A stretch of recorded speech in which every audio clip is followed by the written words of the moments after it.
Hey folks, welcome to the Institute and another one of our Halloween editions. This is going to be our top 10 vampire action figures for today. Now, I waffle around on this a lot because I have a ton of vampires. So my top 10 is constantly in flux and changing and always different. But I'm going to start out here with number 10 from a classic film, Horror of Dracula, or no, Blood of Dracula, sorry.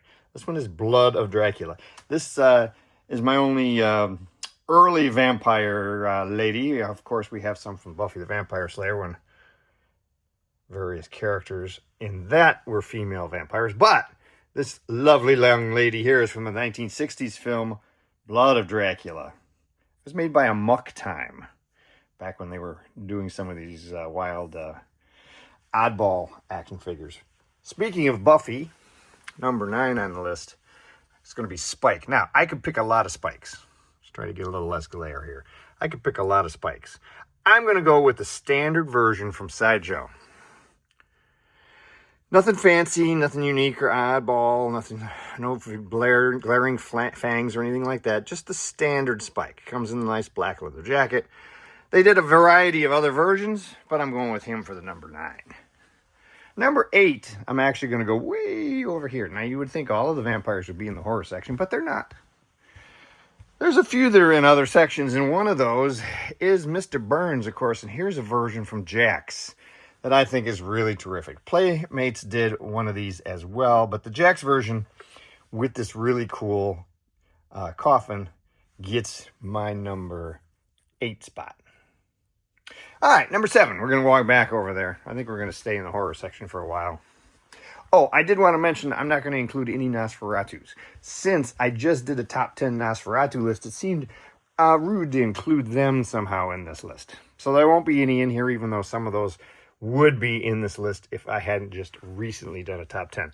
Here's David. This is from Lost Boys. This is the Sideshow version. He's okay, but I'm not picking him. Number 7 is the one from the Cult Classics. You can see he's next to Michael there, and he still remains my favorite from the Lost Boys. Sideshow tried. It was a swing, but it wasn't exactly a home run. This one I like a lot better.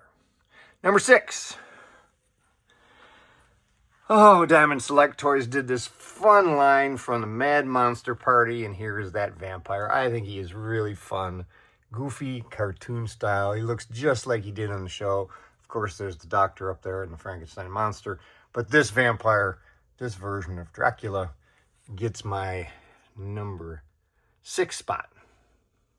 Number 5 is a classic from my childhood, Barnabas Collins. Now, this was done by a company, I believe, in Majestic Studios were the ones who did this one, and they did a few different versions, because remember, Barnabas appeared in outfits from a couple of different centuries. This is his 19th century kind of outfit and look. This was the one I liked the best, and I thought they did a terrific job with this portrait. He's getting my number 5. Speaking of portraits, number 4, Count Chocula. Oh my God, he looks just like he came off the box of cereal. Beautiful job. Jada Toys was working on these from the cereals. They've only done 3 so far.